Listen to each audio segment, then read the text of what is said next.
مشاهدينا الكرام، أرحب بكم في حلقة جديدة من حلقات سؤال جريء. هذه الحلقة خاصة لأن معي ضيف خاص من بلدي اسمه سعيد أوجيبو. مرحبا بك سعيد. شكرا أخ رشيد، أنا فرحان كثير نكون معك. السلام عليكم et bien bonjour à toutes et à tous. Bonjour سعيد، أنت ولد بلادي؟ Bien sûr, ولد بلادك أنا. Vous êtes d'où? Alors je suis de Kenitra au Maroc, enseignement Port-Lyautey, mais je suis d'origine berbère puisqu'on est originaire du sud du Maroc, le plus beau pays de la planète. Exactement. سعيد، أنت مغربي مسيحي. Bien sûr, je suis marocain et fier de l'être, mais aussi je suis chrétien et fier de l'être. قول لنا كيفاش بدأت؟ Comment les choses ont commencé la première fois? Alors si on parle de mon cheminement spirituel, tout simplement comme beaucoup d'immigrés, donc mon père il a quitté le Maroc pour des raisons économiques, on est arrivé en France.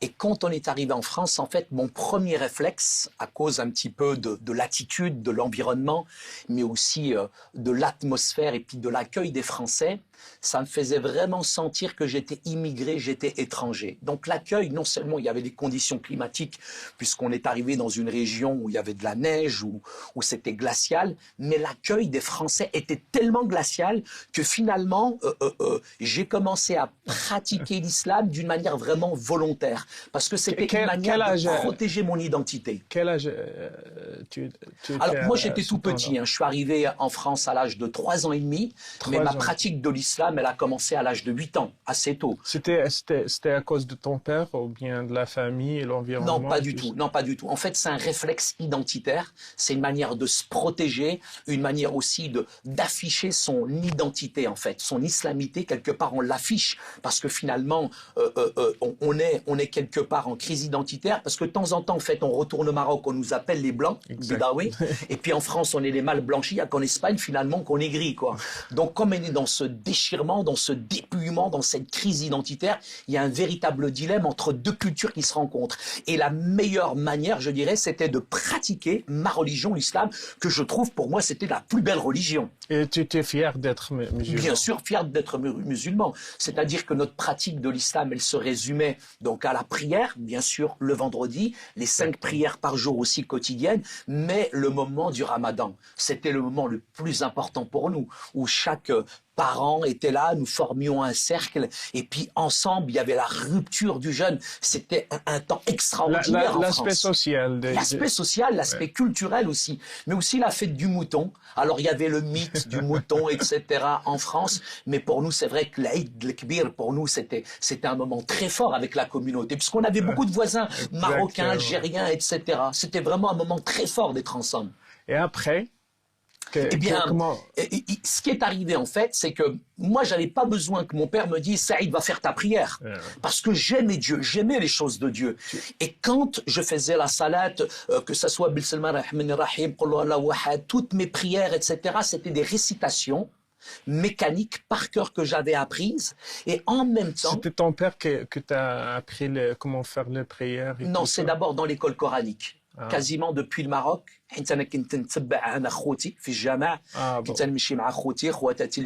Donc tout petit, je me souviens, c'était sur de la terre battue. Je suis dans un bidonville au Maroc. J'accompagnais mes frères et sœurs. Et là, donc, on psalmodiait le Coran. C'est un rituel, c'est quelque chose de mécanique. Ça fait partie intégrante, je dirais, de l'éducation. Avant d'aller à l'école, je dirais, on est d'abord à l'école coranique. Donc, toutes ces prières, je dirais, moi, je les ai apprises par cœur. Mais en même temps, pour moi, très honnêtement, j'aimais Dieu, j'aimais les choses de Dieu, et j'avais pas besoin que mon père me dise Saïd, fais ta prière ou pas, parce que pour moi, je dirais, le moment de la prière, c'était sur une peau de mouton en France, et j'ai l'impression que je me connectais directement, donc j'ai l'impression que je me connectais directement en même temps avec le Maroc. C'était une protection, mais j'ai vraiment senti les limites finalement de la prière, parce que arrivé un moment, je disais à mon père, papa, est-ce que je peux encore prier? Mon père disait, là, ça fait khallasti. Ça y est, t'as fait ta prière, t'as pas besoin de plus. Mais honnêtement, sincèrement, à l'intérieur de mon cœur, j'avais envie d'une intimité, d'une relation avec Dieu. J'avais vraiment envie de communiquer, de parler avec Dieu. Et mon père me disait, non, khlas. Et honnêtement, j'avais l'impression que mes prières dépassaient pas le plafond. Pourquoi ce sentiment? Tu t'es pas satisfait de seulement faire les prières et tout ça, tous les... Pour moi, effectivement, il y avait comme une insatisfaction C'est-à-dire que c'était des prières qui étaient rituelles, mécaniques, des récitations. Il y avait une forme, c'est vrai, d'adoration, mais en même temps, il n'y avait pas d'intimité avec Dieu. Par exemple, je ne pouvais pas dire librement à Dieu, je t'aime. Et c'est quelque chose qui est complètement contradictoire. C'est-à-dire qu'en même temps, il y a cette forme d'adoration, mais en même temps, j'avais l'impression que la Livebox ou la Wi-Fi spirituelle, elle était en panne quelque part. Il n'y avait pas de connexion véritablement avec le ciel. Et à l'intérieur de moi-même, j'étais pas satisfait. Donc je disais à mon père, mais justement, papa, j'ai prié, mais je veux encore prier. Il me disait, non, ça y est, khalasté, c'est fini, t'as fait ta prière. Ouais. Et j'ai senti vraiment les limites, je dirais, dans l'adoration, je dirais, dans la contemplation, dans le fait de vouloir vraiment saisir Dieu, de communiquer avec lui, j'étais limité. Est-ce que ça t'a poussé à chercher plus encore, peut-être il y a d'autres religions, d'autres formes, d'autres chemins à Dieu? Ce qui a développé en moi cette recherche ardente de Dieu, c'est que j'ai posé, parce qu'on est quand même petit, on se pose des questions métaphysiques, etc. Et je me posais cette question et je me disais, mais si je viens à mourir, où est-ce que je vais après la mort? Et ça, c'est très honnêtement, c'est quelque chose qui me hantait, c'est quelque chose qui vraiment à l'intérieur de moi me perturbait, parce que je me disais, mais si je viens à mourir, j'aimerais tellement être avec Dieu, j'aimerais tellement être dans son paradis, dans cet univers-là. Ouais. Et mes parents, j'étais tout petit, j'avais 8 ou 9 ans, j'ai posé la question à mes grands frères, j'ai posé la question aux gens autour de moi, ils me disent Allahu A'lam, Dieu seul le sait. Exactement. Et moi je me disais, mais finalement, je suis dans un train, je suis en train de tourner en rond toute ma vie, et je sais même pas où ce train a réhatné. Je sais même pas où ce train va me déposer. Et à l'intérieur de moi, je me disais, c'est pas possible. Nous, en tant que musulmans, nous avons la plus belle, la plus grande des religions dans le monde, et on sait même pas finalement si nous sommes sauvés ou pas. Et cette, je dirais, question de l'assurance du salut, pour moi, elle était primordiale. Pourquoi je suis sur Terre? Si je suis sur Terre, c'est vraiment, en tout cas pour moi, pour savoir où je vais. Sinon, à quoi ça sert de pratiquer une religion? Wow. Donc, tu t'es vraiment, tu t'es pas content de savoir qu'il n'y a pas d'assurance dans l'islam. Non seulement il n'y avait pas cette assurance du salut, et je respecte l'islam, au niveau théologique, au niveau coranique, aucun musulman sur cette terre ne peut dire qu'il a l'assurance de son salut. Et pour moi, c'est un véritable gouffre, c'est un véritable choc. Et la deuxième chose pour laquelle véritablement j'étais quand même perturbé, je m'interrogeais, pour moi c'était vraiment un questionnement très important, c'est de rentrer dans cette communion, dans cette relation avec Dieu. Ça, c'est important pour moi. C'est vrai que la religion est belle. La religion est belle, elle est impressionnante. Il y a de bons principes de moralité. Il y a des choses, je dirais, sur licite, l'illicite, le halal ou le haram, etc. Je dirais, en apparence, la forme est très belle. Mais en même temps, à l'intérieur, je m'excuse, mais j'étais comme une carcasse vide. Khawi el-dakhl. J'étais vide à l'intérieur de moi. Donc pour moi, c'était vraiment essentiel de connaître la vérité. Et donc, comment tu as fait pour trouver l'assurance, pour trouver le salut, ou bien de trouver cette relation que tu as cherchée avec Dieu, la relation intime? Bien sûr. Alors, tout simplement, quand on quitte son pays, c'est un déchirement. C'est difficile, l'immigration. Et quand on arrive en France, on est étranger, on est perturbé, on est mal accueilli. Et malheureusement, j'ai connu en France le racisme, les discriminations discrètes ou ouvertes, où finalement, à l'intérieur de nous-mêmes, finalement, on est cassé, on est brisé parce qu'on nous renvoie une image qui est négative et ce dénigrement finit par être intégré en même temps, intériorisé et de plus en plus, je ne pratiquais pas un seul islam parce qu'il n'y a pas un islam, il y a plusieurs islams. Exactement. Bien sûr, il y a l'islam de mes parents, un islam traditionnel que je respecte, mais comme en même temps, on subit l'échec scolaire, on subit les discriminations, le racisme, on est plus dans ce qu'on appelle un islam de l'exclusion. Et cet islam de l'exclusion m'a petit à petit basculé dans ce qu'on appelle l'islam radical. Je me suis radicalisé avant beaucoup de personnes. Pourquoi? Parce que j'étais influencé par le contexte géopolitique. J'étais influencé, je dirais, par le conflit israélo-palestinien. J'étais influencé, je dirais, par tous ces États arabes qui sont en situation d'infériorité. Et ça, à l'intérieur de moi-même, il y avait comme une révolte. une véritable violence qui ne se voyait pas en apparence, mais à l'intérieur de moi-même, cette violence, elle était réelle. Non seulement la violence des médias, non seulement la violence du contexte géopolitique, mais aussi la violence parfois de l'atmosphère des quartiers en France où c'est vraiment violent. Donc, tu veux faire le djihad, tu voulais faire quelque chose contre quelqu'un, ou bien, je sais pas, contre qui Contre cette tous les colère? ennemis de l'islam. Pour moi, c'était important de combattre tous les ennemis de l'islam. Et le C'est plus grand c'est qui ennemi de l'islam, les pour ennemis moi, le plus d'islam? grand, c'était ceux qui luttaient contre l'Afghanistan.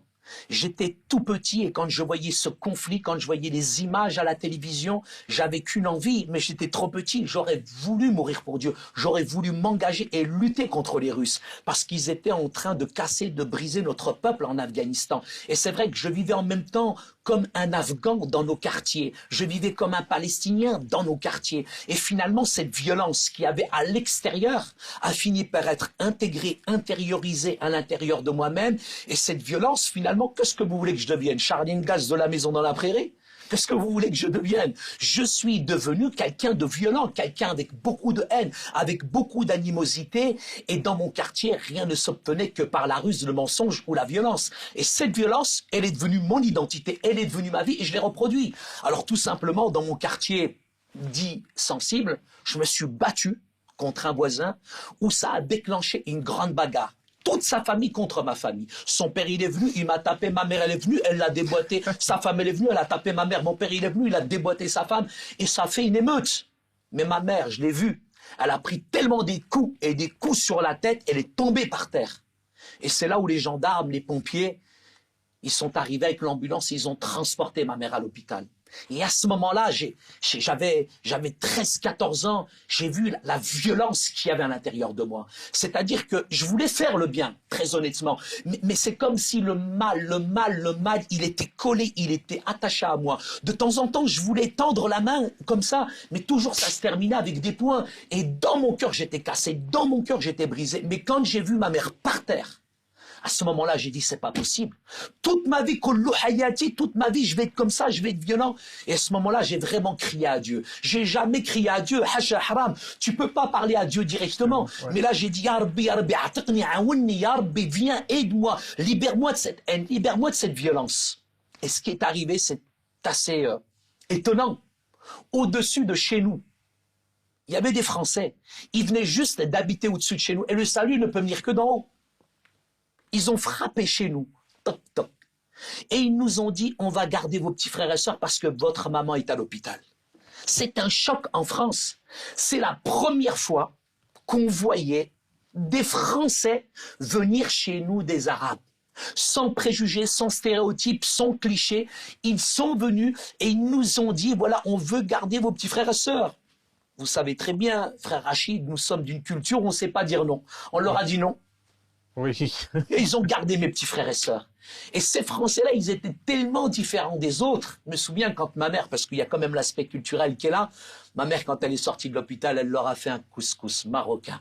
Un très bon couscous. Et c'est vrai. Et eux nous donnaient des gâteaux au chocolat. Ma mère, elle faisait le bon tagine marocain. L'impression que t'as faim, là, Jihan, ou là. Ouais, qu'est-ce que c'est? C'est obligé. Qu'est-ce que c'est la fin. Non, ça a été effectivement avec cette famille française une grande amitié. Parce que, très honnêtement, nous étions quand même réticents, méfiants en arrivant en France. En France, il y avait quand même chez nous des préjugés à l'égard des Français, du christianisme. Et moi, je pensais que les chrétiens, c'était tout ce que je voyais à la télévision où tout ce qu'on m'avait dit et toutes ces choses qu'on m'a dit se sont érigées comme des dogmes, elles ont pris des allures de vérité et à l'intérieur de moi-même, finalement, j'avais déjà enfermé l'Occident et les Français dans une boîte. C'est tous des Juifs, c'est Kulhum Ihoud. Pourquoi on a cette attitude? On voit les Français ou bien les chrétiens sont tous des Français, surtout au Maroc, Nsara. Nsara sont contre nous parce que l'histoire joue un rôle aussi parce qu'ils étaient au Maroc pendant... Bien sûr, oui, bien sûr, il y a eu la période. Et après, donc, on voit les Nsara sont les Français, sont contre nous, contre l'islam, contre... Pourquoi on a cette attitude, Moi, je pense que tout d'abord, il y a un sentiment, je dirais, qui est d'abord humain. Je pense que quand on parle, par exemple, de racisme, le racisme, il est une réalité. Mais le racisme, c'est pas une affaire de couleur. Je vois bien aujourd'hui dans certaines régions, même en Afrique du Nord, c'est une tribu contre une autre tribu. C'est un quartier contre un autre quartier. Et je pense que c'est lié d'abord, tout vient du cœur. Le racisme, c'est pas une affaire de couleur. C'est une affaire de cœur. Et je pense qu'à l'intérieur, il y a cet égoïsme. Il y a cet ego qui est là. Il y a la peur de l'inconnu, la peur de l'autre. Et c'est vrai que on parle du racisme toujours que dans un sens. Mais tout le monde, les uns et les autres, nous avons peur, je dirais, des uns et des autres. Alors, ce qui se passe pour moi, c'est que je pense à l'intérieur de nous, je dirais que parfois nous sommes influencés, je dirais par un courant, une idéologie politique, etc., où certains profitent d'une fragilité, d'une faiblesse pour essayer de nous séduire. Et souvent au nom de la religion, mais c'est plutôt au nom d'une idéologie politique, etc. et tout, je dirais pour influencer les gens. On est dans une société, frère Rachid, où aujourd'hui on communautarise, on catégorise, on met de plus en plus aujourd'hui les gens en opposition, et c'est le règne de l'khouf, la peur aujourd'hui. C'est la peur, mais je crois aujourd'hui dans un Dieu, très honnêtement, qui est venu sur cette terre renverser toutes les barrières sociales et religieuses et qui nous invite à vivre vraiment comme des enfants du Père. Et pour revenir à cette famille-là, ça a été extraordinaire, cette famille-là. Parce que cette famille-là, ils nous ont aimés, ils nous ont considérés, nous nous sommes liés d'amitié avec eux, et il y avait un échange de plats, tagine, gâteau au chocolat, etc. Mais c'est vrai qu'il y a un jour où on a été surpris, c'est qu'ils ont offert une Bible qui s'appelle Muqaddas à ma grande sœur Fatima. Mais ils n'ont pas offert cette Bible, je dirais, comme du prosélytisme. C'est parce que tout d'un coup, ma sœur, quand on s'est lié d'amitié avec eux, ces Français étaient chrétiens. Et comme il y avait une Bible chez eux, et comme le Coran dit Qara'at Zabur ul Injil, le Coran dit respecte aussi les gens du livre, nous avons obéi à ce précepte, à ce décret, à ce commandement, à cet ordre. Mais et donc ma grande sœur a lu la Bible. Mais attends. L'Injil تحرف. Alors justement, si vous dites que l'Injil m'harraf, j'aimerais savoir où m'harraf, par qui m'harraf et à quel moment m'harraf. Je sais, mais tu n'avais pas cette arrière-pensée que l'Injil, c'est pas le même, l'Évangile, c'est pas le même que... Disons qu'il y a un double discours. Il y a certains qui aujourd'hui viennent de différentes écoles de pensée où ils nous invitent, je dirais, et nous invitent, je dirais, à considérer, à respecter les autres religions, puisque normalement, d'après ce qu'on m'a appris traditionnellement, l'islam c'est la paix, l'islam c'est l'amour, l'islam c'est la tolérance. Donc si l'islam c'est la paix, si l'islam c'est l'amour et la tolérance, donc je dois respecter les autres religions, c'est s'intéresser aux autres religions, et nous avons obéi tout simplement. Et ma grande sœur, Fatima, la première, a commencé à lire la Bible. Mais en lisant la Bible, ça a été une surprise. C'est que ma grande sœur Fatima, elle s'est convertie. Je ne sais pas, frère Rachid, si vous réalisez, on est en France, une famille immigrée, pauvre, dans un quartier pauvre, avec une fratrie de 11 enfants, avec une dominante de grands frères. Et notre sœur se met à genoux dans le salon marocain face à mes parents, et j'entends, je suis dans la chambre, mais j'entends ma sœur, parce qu'il y a des mots qu'on ne prononce jamais dans une famille musulmane. Exactement. Et ma sœur dit à mes parents tout d'un coup, Ani Messihiya, maintenant je suis chrétienne. Astaghfirullah. Wow. C'est un séisme, c'est un ouragan, c'est un tremblement de terre. Comment ma grande sœur peut dire, attention, quand ma sœur dit ça, qu'est-ce qu'on fait? Nous, on ferme les fenêtres, on ferme les portes, parce qu'on est plus prisonniers des voisins, de ce que disent les voisins, etc. et tout. Et au moment où ma grande sœur Fatima nous dit qu'elle est chrétienne, c'est l'effondrement, c'est même l'échec de notre migration en France. On a regretté d'être venu en France. Ça a été la chouma, ça a été la honte, ça y est, là, c'était fini. Daniel Lakhira, c'était la fin du monde. Wow. C'est un choc. C'est un double choc. C'est la troisième guerre mondiale. Kafra.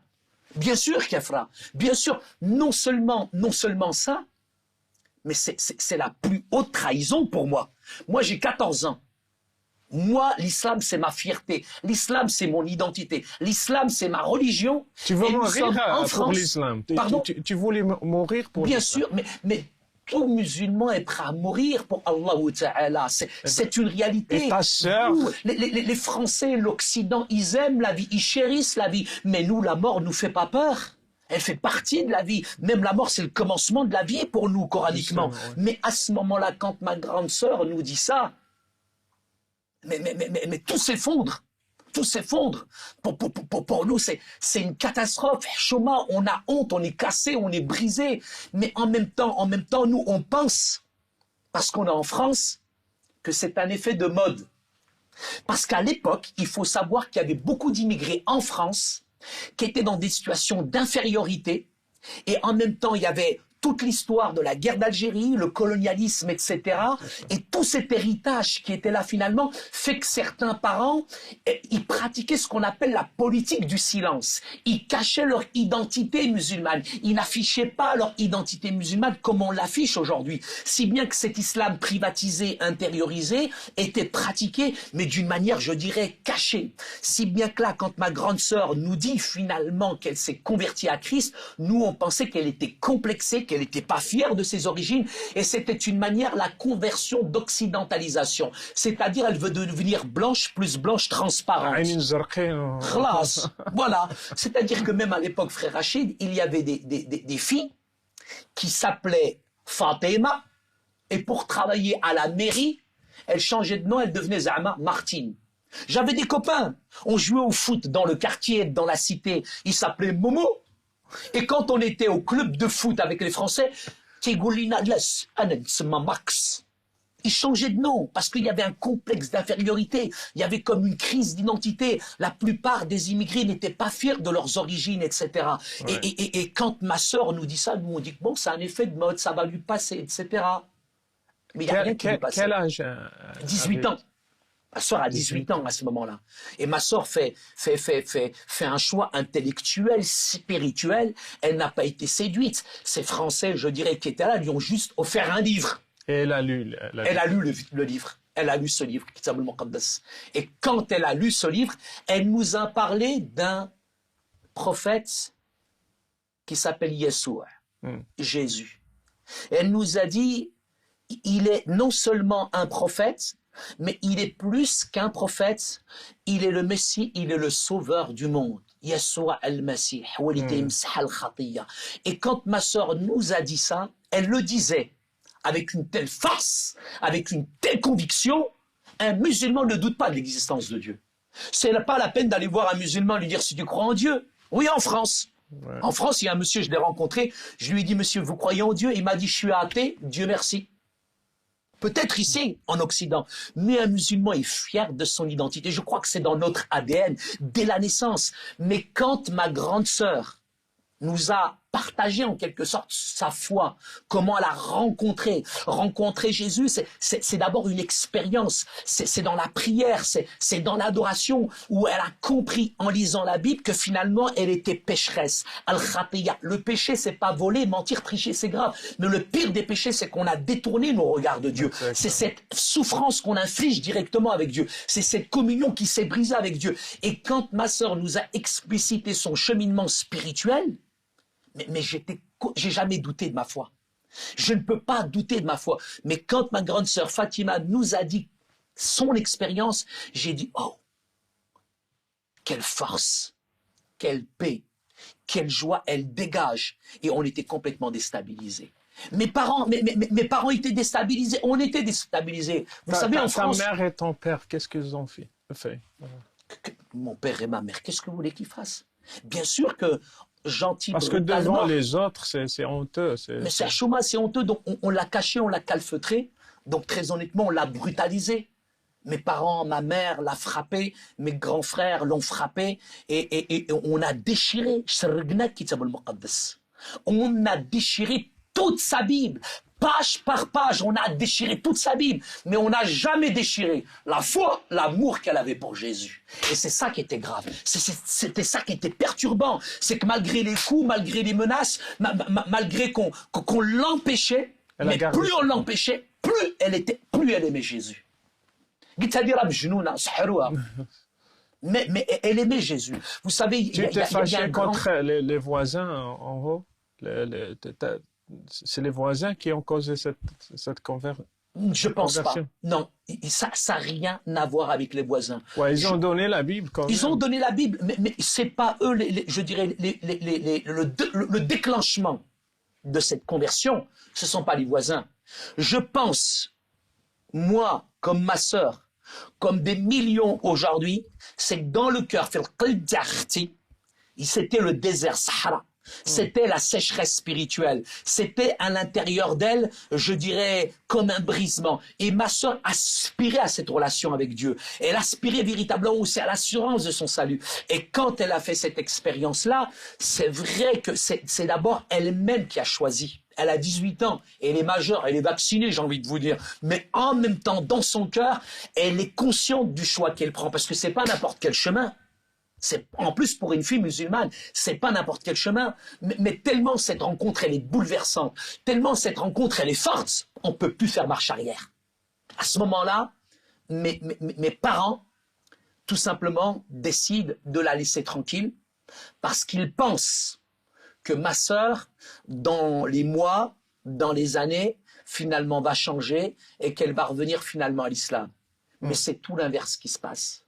C'est que ma sœur, elle est davantage, je dirais, il y a un grand soufi d'islam qui disait « Celui dont la maladie s'appelle Jésus, il ne pourra jamais en guérir. » Et c'est la réalité pour ma sœur. Ma sœur, et j'ai envie de vous dire, ma sœur, elle est tellement éblouie par Yeshua al-Masih. Elle est subjuguée par la figure du Christ. Elle est tellement envahie, je dirais, par le message de la Bible, qu'elle le vit, ça se voit. Elle a même pas besoin de parler, ma sœur, elle n'a pas besoin de parler. Elle est rayonnante, elle dégage une paix extraordinaire. Et ça dérange. Parce que spirituellement, on le sent, ça dérange, ça nous dérange à l'intérieur de la maison. La Bible, elle est là, elle est en train de la lire, et c'est comme s'il y avait une force qui se dégage finalement de ce message. Et quand ma sœur devient chrétienne, je peux vous dire, ma grande sœur, c'était avant une lionne, une tigresse. Et tout d'un coup, ma sœur, elle se transforme en agneau, elle dégage une paix, elle est souriante, et elle est aimable. On se dit, mais qui il est ce Jésus? Wesh Nabi. Est-ce qu'il est prophète? Wesh le Messie, est-ce qu'il est Messie? Ou alors finalement, est-ce qu'il est le sauveur? Moi, je me pose cette question. J'ai 13-14 ans et je commence à douter de ma propre foi et je me dis, mais qui est ce Jésus pour qu'elle résiste aux coups, aux menaces, à la persécution? C'est que vraiment ce Dieu-là, il a quelque chose à donner. C'est pas possible. Et cette conversion, est-ce que tu as amener ou ramener les questions que tu avais avant, la question de la paix, la question de relations intimes, la question de l'assurance et tout ça, est-ce que... Mais complètement, c'est-à-dire que là, il y a tout qui surgit. Là, tu as ta sœur qui a cette assurance, ça se voit dans son visage. Ma sœur est une menace. Je suis partagé par ce double sentiment de haine, de rejet, parce que ma sœur nous trahit et en même temps j'envie ce qu'elle a. Je veux être comme elle. Je désire ce qu'elle dégage. Mais en même temps, je la hais, je la déteste. Je suis pris à l'intérieur de moi-même contre la haine, contre le mépris. Et en même temps, il y a je l'aime et en même temps, j'ai pitié pour elle. Mais en même temps, je désire ce qu'elle a. Mais j'ai peur. Ana kheft. Bien sûr. J'ai peur de trahir mon pays parce qu'en trahissant ton pays, tu trahis ta religion, tu trahis ta famille, tu trahis plus de 1400 ans d'histoire. Et pour moi, il y a un dilemme, il y a un combat à l'intérieur de moi-même. Et là, encore pire, c'est que d'un seul coup, il y a ce sentiment de vouloir être comme ma soeur, mais en même temps, non, haram, hasha, je peux pas être un kafir, je peux pas. Mais, qu'est-ce qui se passe? C'est que je suis tombé dans un piège. En fait, ma mère, un jour, parce que vous savez très bien, frère Rachid, nous sommes en France. Et en France, aujourd'hui, on ne peut plus regarder même la télé en famille, hachak, où il y a des principes de moralité qui n'existent plus. Et nous, en tant que Nord-Africains, venant d'un arrière-plan musulman, bien sûr, il y a, je dirais, une certaine pudeur. Donc c'est une fille en France, et le fait que ma sœur parfois même fasse la bise à des Français, mais c'est une honte, c'est la chouma. Donc mes parents, ma mère me missionne, elle me demande de faire l'espion. Et elle me dit, tu vas suivre ta sœur et tu vas voir اش تتعمل اش تفعل اش تدير وقالت لي تبعها وشوف فين هي غاديه. دونك انا تبعت اختي مشيت وكنت نتبع حتى هي دخلت في واحد الباب. Elle est rentrée dans cette porte et quand elle est rentrée dans cette porte انا تبعتها واحد الحد في الصباح. Et quand je suis rentré دخلت انا في كنيسه. استغفر الله. C'est la première fois, à 14 ans, que je suis rentré dans une église. Bien sûr. فاش دخلت انا في هذه الكنيسه هذه quand je suis rentré dans cette église خديت هذاك الكتاب ديالهم وتخزنت وانا كنت نسكانيهم. J'étais en train de les étudier. شو استغفر الله هاد المسيحيين الكفار. J'étais choqué. J'étais choqué parce que pendant des années on m'a dit les chrétiens ils vont aller en enfer, les chrétiens, ils sont dans l'erreur, les chrétiens, c'est nous qui avons la vérité. Avec le sourire, ils vont aller en enfer, joyeux, ils vont aller en enfer. انا كنت mais comment انا فاش غادي دخلت هذه الكنيسه شفتهم اصحابنا عندهم الريزو مع السماء الوفي سبيريتوال خدامه عندهم الاخر تيتكلم مع الرب بحال الا هو هنايا. Il parlait avec Dieu. Alors que c'est ce que je recherchais quand j'étais petit. Il parlait avec Dieu comme si Dieu était là. Il n'y avait pas d'intermédiaire. Il disait simplement des prières. Notre Père, nous t'aimons. Nous te demandons pardon pour nos péchés. Nous t'aimons. كيفاش؟ هو تيتكلم مع الرب وانا شكون انا؟ Frère Rachid, c'est choquant. Quand vous voyez ces chrétiens dans cette église qui s'adressaient à Dieu avec amour, avec respect, je me dis mais c'est pas de l'intimité, c'est de l'impudence. Mais comment eux ils ont du réseau? Moi j'ai pas de réseau. Et j'étais choqué parce que je voyais ces croyants, ces chrétiens, ils se mélangeaient comme de l'eau dans l'eau. Ils ne se critiquaient pas, ils se jugeaient pas. Ils sont soumis, ils sont soumis. Ce sont des musulmans, c'est pas possible. هادشي اللي كتقول لي الوالده ممكن هادو هما المسلمين. هادو هما المسلمين صح. لا مي سي فري. ما كاينش الحشيك الهضور وكل شيء لو كريتيكي الاخر هذاك لابس هادي دايره هذا. Non, il y avait un amour, une simplicité dans cette église في هذه الكنيسه. Donc tu étais choqué de voir ça. انا choqué. انا pendant des années on m'a menti, on m'a dit que les chrétiens c'est des mangeurs de cochons, c'est des buveurs, c'est des débauchés etc. وشفت سيدي هاد الناس هادو احسن مني. Parce que moi, je vivais avec l'apparence. Eux, ils vivaient avec le cœur. Mais là, quand j'étais dans cette église-là... Tu as fait la comparaison entre tes prières comme un musulman, bien sûr. Seulement des rituels, raka', sujud et tout bien ça. sûr. Mais eux, ils ont vraiment une relation. Ils parlent à Dieu comme un père. Bien sûr. Mais Notre père. En même temps, il y a chez moi de la peur, le khouf, de la crainte et de la méfiance. De la méfiance, pourquoi? Parce qu'il y a eu la colonisation. Ah bon? Il y a eu la guerre d'Algérie, il y a eu le prétendoriat, il y a eu toutes ces choses-là qui font que je me méfiais toujours des Français. Gaouri, Gaouri, Nsrani, Nsrani. Et je me disais, Hado, ils sont souriants, ils prient, ils sont heureux. C'est artificiel. Voilà, c'est artificiel. C'est pour mieux pour m'avoir. Moi, c'est des sectes chrétiennes pour mieux m'avaler moi. Déjà là, بجودو اختي بغاو يدخلوني انا. Donc انا كنت نسكانيهم، انا كنت نشوف فيهم، جيت en train de les étudier. سكانير ديالي مشى في الكنيسه وتيدور. علاش؟ حيت انا خايف. انا frère Rachid, je peux pas me laisser séduire comme ça. On va pas c'est impossible. Un arabe reste un arabe. Tu vas pas me détourner de ma religion parce que ma religion c'est la meilleure. Non, j'étais fier, l'orgueil de ma religion. Donc je pouvais pas me laisser séduire comme ça. Jamais de la vie. Donc qu'est-ce que j'ai fait? La vérité. Quand j'ai vu ma sœur et que tout se passait bien, هربت من الكنيسة. Mais فاش هربت من الكنيسة شدوني شي عزوزات des vieilles dames françaises là هادوك جراو عليا. C'est la première fois qu'elles voyaient un arabe dans une église. وجراو عليا يقول viens ici il y a le petit marocain. وانا في فرنسا عايش في فرنسا انا لو راسيسم جو كوني انا لو قاوري فاش تهز يدوا عليا باش يضربني وهادو جاو لعندي وتيقول لو بتي ماروكان انا عمرني مشهد المحبه كي شفتها في الكنيسه هذه j'ai jamais vu des gens m'aimer comme on m'a aimé dans cette église. La première fois que je me suis senti aimé en France, alors c'est pas au commissariat de police, L'église. c'est dans une église qu'on m'a aimé, que j'ai senti la chaleur, que j'ai senti véritablement l'amour en France. C'est nulle part ailleurs dans cette église. J'ai senti le vrai amour. وهاد العزوزات هادو عجوزات. العجوزات هاد العزوزات هاد الشرفات هادو نسيتي الدارجة انا سعيد. الدارجه ديالي مشات ضعيفه مسكينه انا الدارجه عندي ديال السبعينات انا تضحك عليا نعطيك طريحه انا اعطيتهم هم عطاوني كتاب المقدس اوكي. يمودوني بيبل انا خديت هذيك لا بيب فرحان. Pourquoi? J'ai pris cette Bible pour une raison, pour trouver toutes les erreurs à l'intérieur.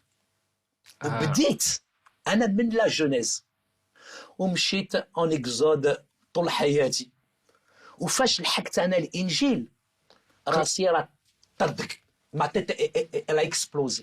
فاش لحقت انا T'as الانجيل lu toute la Bible. j'ai lu toute la Bible. Pourquoi? Parce que je voulais sortir ma sœur de la chrétienté. Je voulais voir toutes les erreurs qu'il y avait dans la Bible. Pourquoi? Parce que je me suis dit, ça sera la meilleure manière de lutter contre le christianisme. Et à ce moment-là, j'ai commencé à lire la Bible tranquillement. J'ai tout analysé.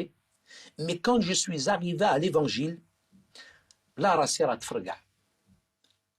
واحد الرجل ما فيش الخطية. القرآن هو اللي تيقول لي بينما يسوع المسيح il n'a jamais péché, il n'a jamais menti, il n'a jamais triché et il est né من الروح القدس par la puissance du Saint-Esprit. Je connais aujourd'hui sur toute la surface du globe aucun homme, aucun être qui est né ibnu من الروح القدس. Aucun homme qui est né par la puissance du Saint-Esprit. C'est impossible. Et en plus cet homme-là, il n'a jamais péché, il n'a jamais menti, il n'a jamais triché. Il y a des hadiths qui nous disent même le péché l'a même pas effleuré. Quand je suis arrivé à la personne de Jésus, j'étais en train d'étudier la Bible en cachette de mes parents. J'ai été frappé par le message de l'Évangile. Quelqu'un qui n'a jamais péché, qui n'a jamais menti et qui en même temps vient prendre mes péchés. ما فهمتش هاد القضية أنا ما فهمتهاش. علاش يسوع المسيح واخد الخطية تاعي. Mais أنا كنت dans un raisonnement intellectuel et en même temps avec une influence, je dirais, de ma religion et de ma conception, je dirais, musulmane du christianisme. Si bien que pour moi, j'avais beaucoup de barrières psychologiques à l'égard du christianisme, où je ne pouvais pas réaliser, comprendre que Dieu envoie Yeshua al-Masih, le Sauveur, sur cette terre, un homme qui n'a jamais péché, jamais triché, jamais menti, et que cet homme-là prenne mes blâmes, prenne mes péchés. Je suis pécheur. Ok, mais je faisais toutes sortes de bonnes actions pour pouvoir atteindre le ciel. Mais le ciel, il m'a atteint. Le ciel, il est venu sur cette terre à travers Jésus. Il fallait un déconditionnement du Saint-Esprit. Il fallait vraiment beaucoup d'humilité, que de la tête ça descend jusqu'au cœur, jusqu'à que je comprenne la grâce elle s'achète pas, la grâce elle se monnaie pas, la grâce on la reçoit par la foi, l'iman. Et moi j'étais dans un raisonnement coranique, intellectuel, dans le blocage psychologique, plus tout le contexte géopolitique, si bien pour moi, tout de suite je pensais que Jésus, de toute façon il est blanc aux yeux bleus, il est là à la Maison Blanche, jusqu'à où je réalise finalement que Jésus, quand j'ai vraiment réalisé qui il était, Anna, j'ai été frappé par le message. Le premier message que j'ai été frappé, c'est aimer vos ennemis. Ah, ça, on ne le trouve pas dans le Coran. J'ai étudié beaucoup de religions et je les respecte toutes, mais j'ai jamais vu ça ailleurs. Aimez vos ennemis, bénissez ceux qui vous maudissent et même priez pour ceux qui vous maltraitent. Et la Bible, quand elle me disait, si on te frappe sur la joue droite, il faut entre là et là, d'abord. C'est clair, je peux pas me laisser faire. Pour moi, si tu me frappes, je te frappe. Si tu me gifles, je te mets 4 gifles. Mais là, quand j'ai vu l'amour de Dieu, il est tellement grand. L'amour de Dieu, il est tellement fort que j'ai été frappé par le message de Jésus. Mais honnêtement, il m'a fallu du temps. كان خصني الوقت. قنيطري كيفاش تقول لواحد قنيطري تقول له لا جبت لك الموس انا. نضربك على هذا الخد دور لي الخد. انا نعطيك بالراس قبل ما ندور لك انا هنايا. C'est normal. C'est ma vie.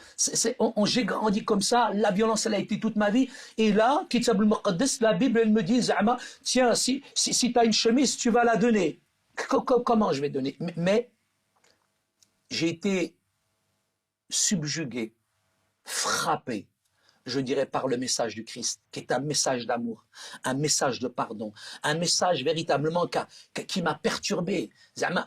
Pendant des mois et des mois, secrètement, j'étudiais la Bible, je posais encore des questions à des imams, je posais des questions autour de moi, j'essayais de comparer, j'ai comparé Mohammed et Jésus, j'ai comparé la Bible et le Coran, et il n'y a pas de comparaison à faire.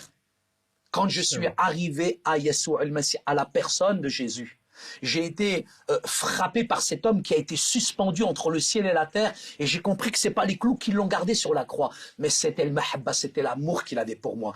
Et quand j'ai réalisé l'amour de Dieu, là je me suis dit, j'ai laissé le doute s'installer. C'est difficile de laisser le doute s'installer dans son cœur. On peut pas laisser le doute, c'est pas possible. Mais j'ai commencé à avoir une critique de mon propre texte, de comparer la Bible et le Coran.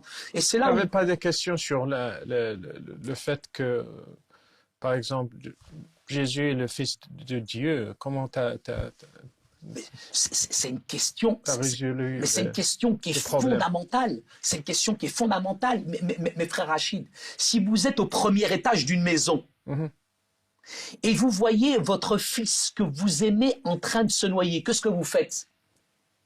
Je descends, moi. Vous allez descendre, mais pourquoi vous allez descendre? Pour le sauver. Pour le sauver, mais parce qu'on l'aime. Est-ce que vous pouvez me décrire cet amour? Personne ne peut décrire cet amour. Et là, vous êtes en train de me demander de vous expliquer l'inexplicable. Dieu s'est fait chair. Dieu s'est fait homme. L'amour de Dieu s'est fait chair. Dieu s'est fait homme. La parole, elle s'est fait chair. Elle est venue, elle a habité parmi les hommes. Mais les hommes, ils l'ont pas reçu à cause de quoi? Takabbar, à cause de l'orgueil. Bien sûr qu'il est le fils de Dieu. Mais Hasha Haram, il n'est pas le fils de Dieu dans un sens charnel, mais c'est dans un engendrement spirituel. Ibnullah. Et quand on dit Ibnullah, Ibnu mirmruh al-Qudus, mais en même temps quand on dit Ibnullah, c'est pas charnel, c'est spirituel. Dieu s'est fait chair. Vous êtes au premier étage, voyez votre fils en train de se noyer, vous allez sauter et vous pouvez même pas me décrire cet amour. Et aujourd'hui, vous voulez me décrire l'amour de Dieu, vous pouvez m'écrire tous les livres que vous voulez. Personne ne peut décrire Mahabbatullah, tellement elle est grande. Tu le sais, comme musulmans, on nous dit toujours Hasha, Hasha, Allah. Bien sûr, Hasha. Comment ça se fait qu'elle a un fils? Bien sûr. Donc, comment tu peux expliquer ça à un musulman comme toi à 14 ans? Dieu a un fils. Pour moi, ce qui est important, c'est de vous dire que Dieu avait une solution, il avait un plan. Depuis le commencement, quand Adam et Ève ont péché, Dieu les a recouverts de la peau d'un animal. Et quand il les a recouverts de la peau d'un animal, ça c'était le symbole d'un sacrifice. Dans le sang, il y avait la vie. Quand Abraham a voulu égorger son fils, là encore, on a le symbole du sacrifice. Mais quand Jean le Baptiste, c'est 2000 ans, c'est pas il y a pas longtemps, 2000 ans, quand Jean le Baptiste va voir Jésus, il va dire, voici l'agneau de Dieu qui ôte le péché du monde. Frère Rachid, il fallait quelqu'un de pur, quelqu'un de parfait, qui vienne sur cette terre pour prendre nos péchés, prendre nos erreurs. Et cet être suprême, Allah ou Ta'ala, que vous le vouliez ou pas, peut-être ça rentre pas dans nos têtes, ça rentre pas dans notre raisonnement, parce que la Bible, Kitab al-Muqaddas, qu'est-ce qu'elle dit? Celui qui s'élève, quand la connaissance s'élève, quand la réflexion s'élève, eh ben, finalement, on peut pas comprendre ça. Mais si tu viens avec un cœur humble, si tu demandes à Dieu de véritablement te montrer la signification du mot fils de Dieu, Dieu peut te montrer cette signification. Aujourd'hui, tout simplement, moi, je crois, parce que c'est la Bible, Kitab al-Muqaddas, qui me le dit. Je crois que véritablement, Yeshua al-Masih, il est le Fils de Dieu, mais pas comme, je dirais, on nous l'a enseigné coraniquement. Exactement, Parce que je reviens à la Trinité. La Trinité coranique n'a rien à voir avec la Trinité biblique. La Trinité coranique, c'est Dieu, Marie et Jésus. Alors que la Trinité, je dirais plutôt chrétienne, c'est une triunité. Je dirais c'est le Père, le Fils et le Saint-Esprit. Allah Wahad, Dieu, il est unique. Lam yalid ou lam yulad. Il n'a pas engendré, il n'a pas enfanté. C'est clair, Dieu n'a pas eu de relation, excusez-moi, charnelle avec une femme et lui un fils. C'est un engendrement, c'est un miracle, mu'jiza. Même le Coran corrobore ce que dit la Bible. La Bible qui est venue des siècles et des siècles avant le Coran, ils nous disent que c'est un fait miraculeux.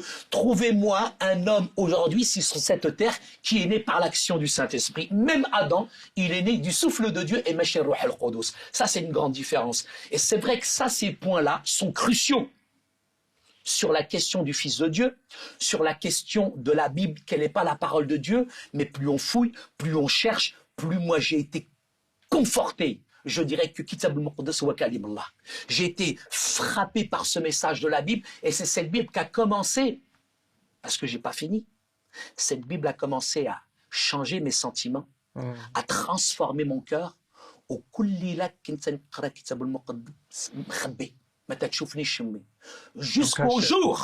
Jusqu'au jour où انا كنت في البيت تنقرا الكتاب المقدس والوالده مسكينه راه ما تتقرا لا والو. Elle sait ni lire ni écrire وفتحت الباب وشافني تنقرا الكتاب المقدس وقلعاتو ليا.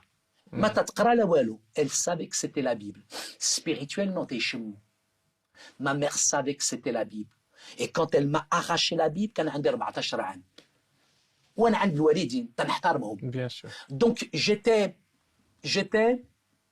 chez mes parents, je me dois le respect de mes parents, comme je me dois le respect de l'islam. Et comme j'étais chez mes parents, j'ai continué à pratiquer, bien sûr, la religion, mais tout en ayant une double vie. D'un côté, c'était la drogue, c'était l'alcool, c'était la haine de l'Occident, c'était la haine des Juifs, c'était la haine des Américains, c'était la haine même de moi-même. Et entre 14 et 21 ans, ma vie, c'était une catastrophe. J'allais en boîte de nuit, je m'éclatais, je m'amusais. Mais c'était le vide à l'intérieur de mon cœur. Et j'ai passé des années les plus difficiles, les plus horribles. Et ta sœur a continué d'être chrétienne? Ma sœur continuait d'être chrétienne. Et ce que je sais aujourd'hui, c'est que ma sœur, ils étaient toujours en train de prier pour moi. Toujours ma sœur priait pour moi. Si bien qu'un jour, dans ma chambre, par hasard, le hasard c'est un train que Dieu prend pour passer incognito. Ma sœur, elle avait caché une Bible à la maison. On a fait Kitab al-Muqaddas par hasard un soir. J'ai min Paris, c'est là où je me ravitaillais avec la drogue. Et je rentre dans ma chambre et dans la bibliothèque, par hasard, c'est là où je cachais la drogue, je trouve la Bible. La première chose, parce que c'est un livre saint.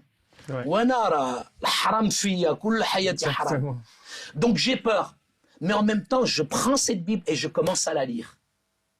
Et je tombe sur ce passage, qui dit dans Ésaïe, les jeunes géants chancellent, mais ceux qui s'attendent à l'éternel, ils renouvellent leur force.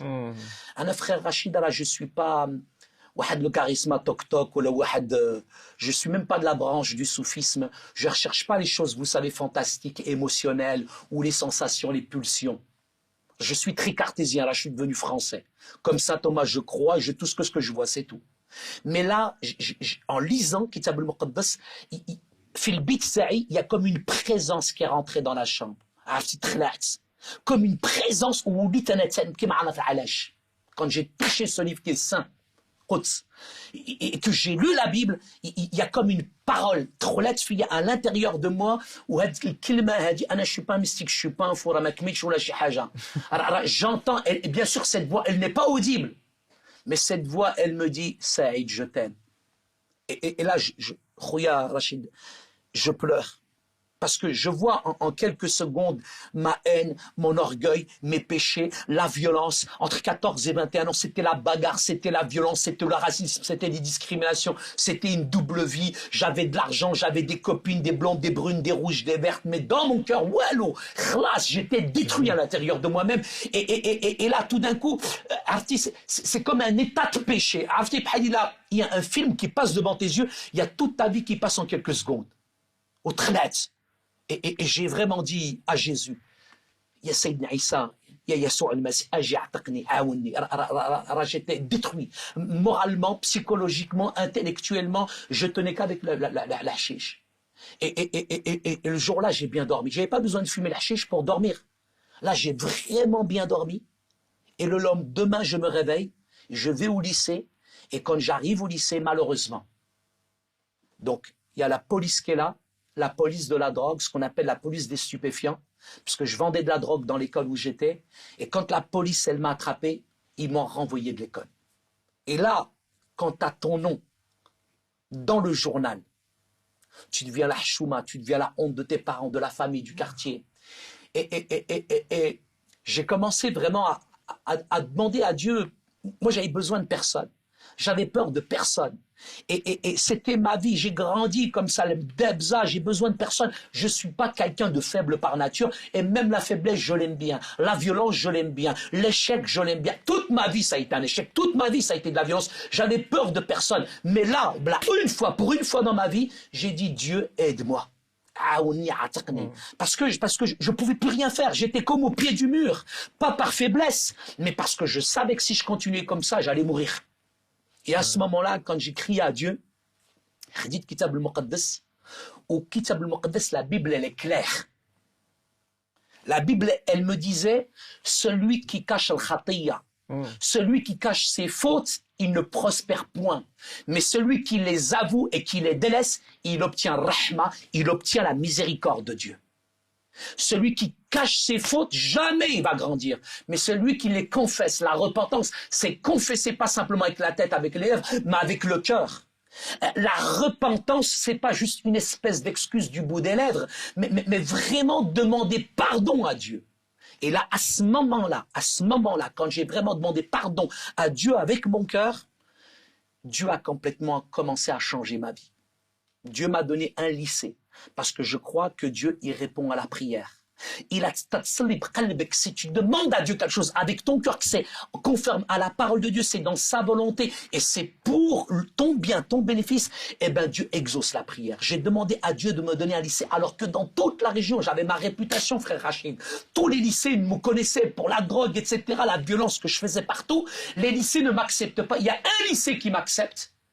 C'était juste à côté de celui qui était chez ma sœur Fatima. Ce qui fait que moi, j'allais au lycée du lundi au vendredi, et le samedi, Allah que tu m'ouvres, j'allais en discothèque, mais le dimanche matin, ma sœur, تتفيقني تتعطيني بالرجل يلا هنود وتنمشي معها الكنيسة كل حد ولاني انا كيفاش نمشي للكنيسة samedi soir الله تموف تنكمي ومضايخ وتنمشي للكنيسة مع بنش دبلفي وتنسمع هذاك الباستور هذاك الفقيه تاعهم دائما تيقول شي كلمات وهذوك الكلمات تيجيو ليا النيشان وانا تنتخاصم مع اختي je me dispute avec ma sœur parce que je dis à ma sœur mais attends c'est pas la peine de raconter au pasteur ma vie d'accord et تقول لي انا ما قلت له والو تقول لي الروح القدس c'est le Saint-Esprit. C'était tellement précis ce que disait le pasteur, c'était incroyable.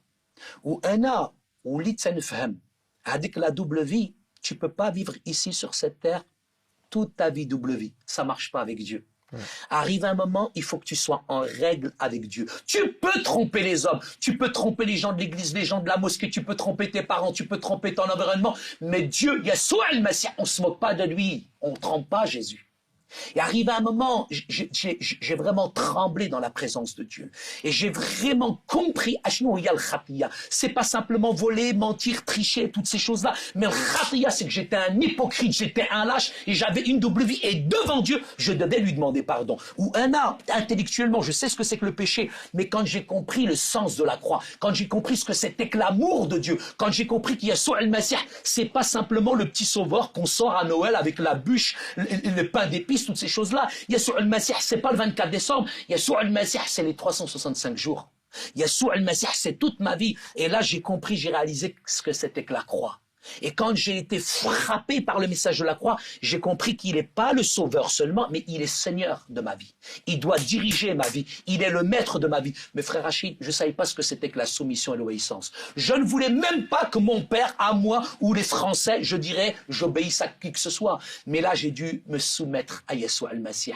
Parce qu'il était le maître. Il était celui qui devait combler, diriger ma vie. Et je l'ai accepté. Et au moment où j'ai accepté Jésus comme sauveur, comme Seigneur de ma vie, j'ai pleuré pendant 3 heures. Je savais même pas pourquoi je pleurais, mais j'ai comme quelque chose qui m'a envahi, et toutes ces choses qui m'ont envahi me montraient mes péchés, mes erreurs. Comment je suis pas comme ça. C'est comme il a un miroir. C'est comme si tu voyais un miroir, et dans ce miroir, finalement, tu vois toute ta vie défiler. Mais j'ai dû abdiquer, j'ai dû accepter mon péché.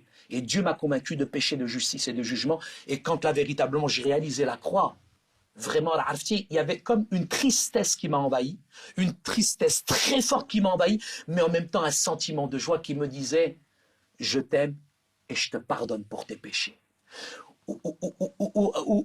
Ce jour-là, il a... Ta sœur était avec toi? Non, elle n'était pas. J'étais tout seul dans ma chambre.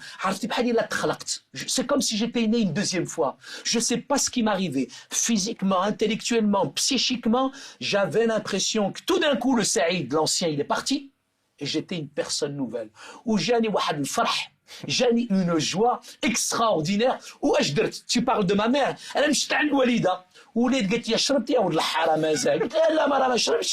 Mais j'étais tellement heureux, j'étais tellement joyeux, j'étais tellement envahi d'un sentiment, d'une joie extraordinaire. C'était fort, c'était vraiment beau. قلتي كتبوس فيها ولا شنو؟ Non, parce que tu sais très bien culturellement, je dirais, cette affection, cet amour, tu le partages pas comme ça. C'est clair, c'est difficile. Mais quand là, Dieu m'a montré qui j'étais, j'ai vu le mal que j'ai fait à ma mère, j'ai vu le mal que j'ai fait à mes petits frères, j'ai vu le mal que j'ai fait même aux Français autour de moi, j'ai vu la drogue que je dealais, tout ça, et j'ai dit non, haram, c'est pas bien de faire ça. T'as une chiffre le quartier, la cité, ou t'as une bousse Nsara, ou Kulché, t'es goulou hadara, il est devenu curé, ou là, devenu un prêtre, Adam Shafiha. Et ma mère, la première fois, c'est vrai, quand je suis allé vers elle, m'a vu de loin, elle a vu la joie, le visage, c'est le visage. Mais ce qui s'est passé, c'est que on n'a pas besoin de parler. كنتي 14 ans في هذا الوقت؟ 18 ans. 18 ans. 18 ans. Entre 14 et 18 ans, là, ça a été une catastrophe. Mais mon cheminement spirituel, à 18 ans jusqu'à 21 ans, alors je suis pas devenu chrétien. C'est pas un singe à qui on apprend à faire des grimaces. Entre 18 et 21 ans, je suis pas devenu français ou là occidental. J'avais tellement peur, moi, de quitter ma religion. J'ai mis longtemps. J'ai fait beaucoup d'études, j'ai beaucoup recherché entre la Bible et le Coran. J'ai comparé, j'ai voyagé jusqu'à le jour où j'ai fait cette expérience avec Jésus. Mais c'est pas fini, frère Rachid. Attention. On n'a pas besoin de parler. Parce que ma mère, je peux même pas sortir ma langue. Ma soeur, elle était plus courageuse que moi. انا ما رضيتش ما قدرتش نقول للوالده انا راه مسيحي. مي الوالده راه عرفتي الوالدين كي دايرين. الوالده راه حسوا وشمات وما قالت والو. وفارس الناس ديال الجامع جاو. Quand les gens de la mosquée ils ont appris parce que le téléphone arabe il est jamais en panne dans nos cités, dans nos quartiers. هذاك تيخدم هذاك. Bien sûr. قالوا لي راه ولك كافر ولا مسيحي وهي قالت لهم mon fils je préfère le voir comme il est maintenant que comme il était avant d'être لهم الفم. C'est tout. C'est tout. بقى يبيع لا دروغ؟ Bien sûr. Bien sûr, ma mère, elle m'a vu changer, etc. Elle a dit, mon fils, il est devenu nouveau. Et j'avais 21 ans. Et comme j'étais sérieux, ما وليتش كنمشي نشطيح ونضيع في الديسكوتيك وكل شيء دايما في الدار وليت مزيان. قالوا هذا ولا مزيان خصنا نجوجوه. Il voulait me marier. Ah oui, il voulait me marier. صافي هذاك ولا مزيان ولا رجع الطريق وجي ولا بعقله وكل شيء كان بغاو يجوجوني. انا قلت لهم انا راه ما نجوج مع حتى واحد. Je suis amoureux de Jésus. C'est ma vie, Yeshua al-Masih. C'était toute ma vie. Vraiment, frère Rachid, il y avait quand même mon père, le problème. بلاتي سعيد واخا خويا. عندنا فاصل on doit s'arrêter. اوكي. عندنا صافي راسي كوا معاكم انتم. مشاهدين عندنا لدينا فاصل نتوقف وبعده نعود لإكمال هذه الحلقة الشيقة مع الأخ سعيد أوجيبو. في الظلام هو المصباح، وفي الجوع هو الغذاء، وللروح العطش هو ماء الحياة. فيه كامل الإعلان عن محبة الله للإنسان. إنه الكتاب المقدس، كلمة الحياة التي تحتاجها كل نفس بشرية.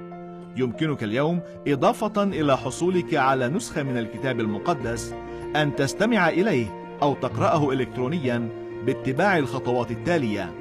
أولا، ابعث بإيميل إلى العنوان التالي bible@hayatv.tv ونحن نرسل لك التفاصيل والروابط. أو يمكنك زيارة الموقع الإلكتروني التالي bible.is. في هذا الموقع يمكنك تصفح الكتاب المقدس أو الاستماع إليه، كما يمكنك تحميله على هاتفك الخلوي.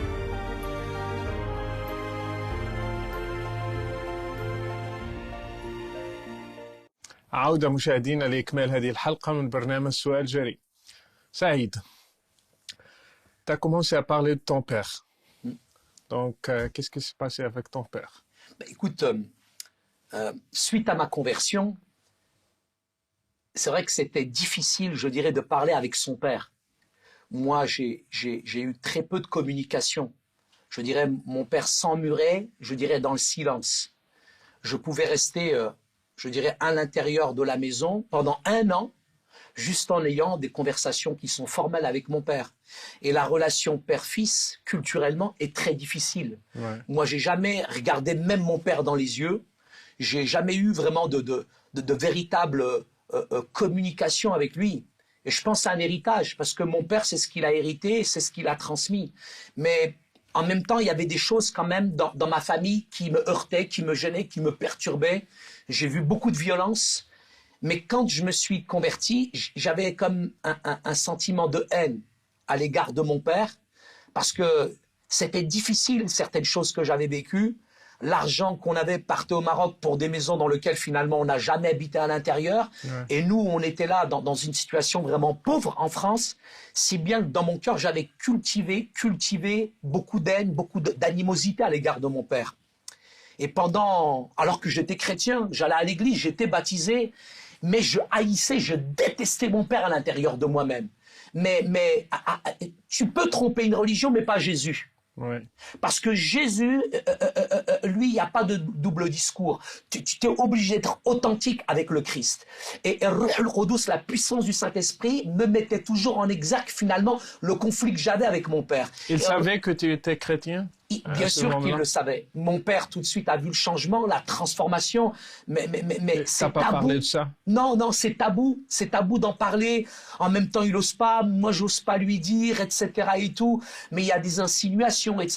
Mais il y a en même temps toute cette vie passée qui est terrible dans la débauche et cette transformation qui fait que finalement, voilà, je suis pas quelqu'un qui vole, qui ment, qui trie. J'ai une situation, je travaille. En plus, bon, financièrement, j'aide mes parents. Mon père, il accepte. Mais en même temps, il n'y a pas de communication. C'est comme, je dirais, c'est comme si le téléphone, il était en panne entre nous, quoi. Alors, arrivé un moment, pendant 2 ans, j'ai lutté. Je me dis, mais je vais lui parler, je vais pas lui parler.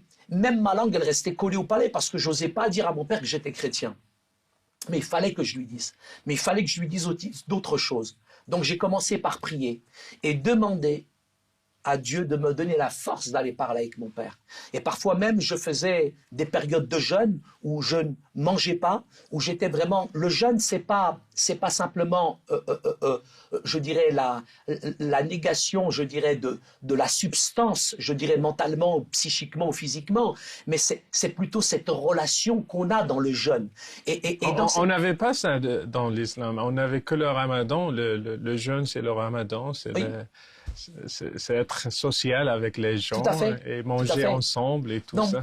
Moi, le jeûne que je pratique aujourd'hui en tant que chrétien m'amène dans une autre dimension où c'est vraiment un temps de communion, de relation avec Dieu. Je ne suis pas simplement en identification émotionnellement avec tous ceux qui meurent de faim, mais parce qu'on peut être hypocrite avec ces choses-là. C'est peut-être la période où certains mangent le plus, parce qu'aujourd'hui, certains, le ramadan, c'est culturel, c'est commercial, c'est un peu comme le Noël aujourd'hui dans l'Occident. Ouais. Mais moi, dans ce temps de jeûne, il y avait cette intimité, cette relation et cette force que je recevais aussi en même temps. Et j'ai jeûné pendant pas mal de temps et Dieu m'a donné cette force, cette capacité, je dirais, d'aller voir mon père. Et j'ai mis 2 ans. Et quand je suis allé voir mon père, il était sur son lit d'hôpital, gravement malade. Et là, j'ai vraiment crevé l'abcès. J'ai ouvert mon cœur à mon père, et parce qu'on ne peut pas tromper Dieu ni son père. Et je lui ai dit, papa, je te déteste, je te hais. Parce que j'ai vu beaucoup de violence. Que ça soit à mon égard, à l'égard de mon environnement, j'ai vu beaucoup de violence à la maison. Ça m'a marqué psychologiquement, intellectuellement, même ça vous empêche de grandir. Et j'avais toujours les coups, les cris, les sons qui étaient là. Et à l'intérieur de moi-même, je haïssais mon père à l'intérieur. Mais quand Jésus m'a dit, réconcilie-toi avec ton père, c'est dur. Mais je suis allé le voir et je lui ai ouvert mon cœur. Et je lui ai dit, papa, je te hais. Je te déteste. Mais aujourd'hui, aujourd'hui, de la même manière que Yassoua al-Masih il m'aime, papa, aujourd'hui, je veux t'aimer. Aujourd'hui, de la même manière que Yassoua al-Masih, il m'a pardonné mes péchés. Papa, aujourd'hui, non seulement je te pardonne, mais je te demande pardon aussi pour tout le mal que je t'ai fait. Et moi, personnellement... Et comment il a réagi à ça? Mon père était perturbé. Mon père était bloqué. Mon père, jamais je me suis exprimé. On n'entend pas de son fils de dire ça face à face. C'est clair. Mais moi, j'ai regardé droit mon père dans les yeux et je devais lui dire les choses. Je ne pouvais plus passer, je ne pouvais plus supporter. Il fallait vraiment que je lui dise les choses telles qu'elles étaient dans mon cœur. Mais quand je lui ai ouvert mon cœur, je lui ai expliqué certaines situations qu'on avait vécues, qui étaient difficiles, etc. Il les a reconnues. J'ai reconnu aussi mes fautes. Il a reconnu ses erreurs. Et à partir de là, moi, j'ai vu mon père pleurer.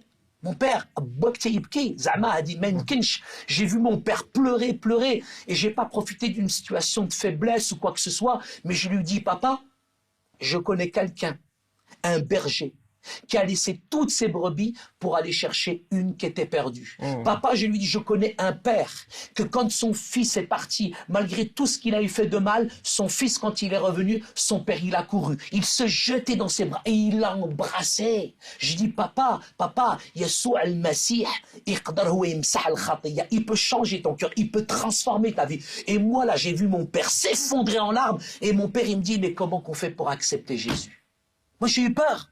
Et je lui dis parce que je voulais vraiment qu'il comprenne mon père. Je voulais vraiment qu'il réalise que la conversion, on se convertit pas on se convertit pas pour devenir français ou occidental. On se convertit parce que Jésus, c'est la seule solution. Il n'y a qu'un seul médiateur entre Dieu et les hommes, Yassoua al-Masih. Yassoua al-Masih, Jésus, il n'est pas un des chemins sur cette planète, il est le chemin. Il n'est pas une des vérités. Il n'y en a qu'une, c'est celle du cœur. Et en plus, et je lui dis, papa, si tu l'acceptes, il peut changer, transformer ta vie. Et mon père a fait ce cheminement spirituel. Il a compris ça. Il a compris ça. J'ai pu parler, dialoguer avec lui, et ça a été un changement, une transformation.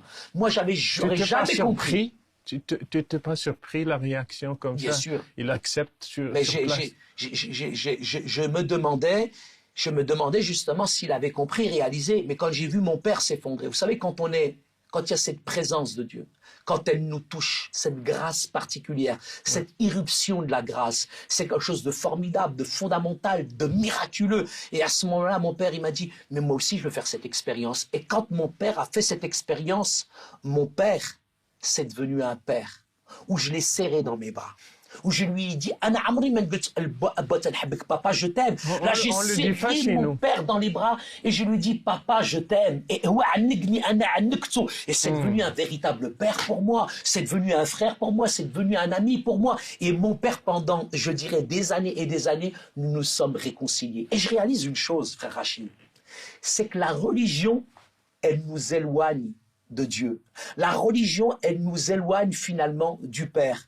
Mais la relation avec le Christ, elle nous rapproche de nos parents. Elle nous amène dans une dimension qui nous bouleverse, qui nous change, qui nous transforme. Parce que la religion, elle blanchit la surface. Mais l'évangile transforme l'intérieur du cœur. La religion, elle prend l'homme aujourd'hui, elle le laisse tel qu'il est. Mais quand il y a soit le Messie, il vient dans un cœur, ce qu'il a commencé, il le termine. La religion n'a rien à voir avec la relation. Aujourd'hui, on peut croire et rester dans ses erreurs. Mais la foi, c'est de vouloir donner une nouvelle dimension spirituelle à sa vie. La foi, c'est pas de l'émotion ou de la sensation, mais la foi, c'est de croire ce qu'il y a dans les pages des Écritures. Au Kitab al-Muqaddas, Kalamullah, il me dit, à celui qui croit, à celui qui le reçoit, il donne le pouvoir, la force, la capacité de devenir enfant de Dieu. C'est pour ça que la croyance et la foi n'ont rien à voir. C'est pour ça que la religion et la foi n'ont rien à voir. La religion et la relation avec Dieu sont diamétralement opposées. Aujourd'hui, pendant des années, je pensais que c'était en faisant toutes sortes d'œuvres que j'allais finalement atteindre le ciel. Finalement, je me suis rendu compte que finalement le ciel m'a atteint